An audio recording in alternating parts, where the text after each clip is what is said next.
നുറുങ്ങുവെട്ടം. ബലിയല്ല, കരുണയാണ്. ബലി വേണ്ടെന്നല്ല, പക്ഷേ കരുണയ്ക്ക് പകരമാവില്ല ബലി. ബലി ദൈവത്തിനാണ് അർപ്പിക്കപ്പെടുന്നത്. കരുണ കാണിക്കേണ്ടത് മനുഷ്യരോടാണ്. ബലി നിയതമായ ദൈവാരാധനയുടെ ഭാഗമാണ്. അതിൻ്റേതായ അനുഷ്ഠാനക്രമങ്ങളുമുണ്ട്. താരതമ്യേന എളുപ്പവുമാണ്. കരുണയാകട്ടെ ഒരു മനോഭാവവും മനുഷ്യസ്നേഹത്തിൽ അധിഷ്ഠിതമായ പ്രവൃത്തികളാൽ പ്രകടിപ്പിക്കപ്പെടേണ്ടതുമാണ്.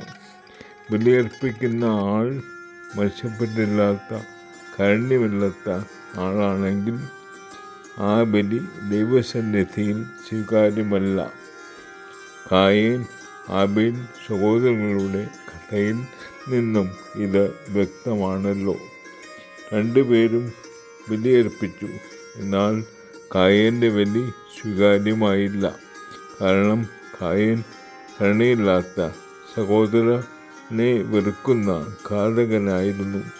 ബലി സ്വീകാര്യമാകുന്നത് അർപ്പകൻ കരുണയുള്ളവൻ ആകുമ്പോൾ മാത്രമാണ്.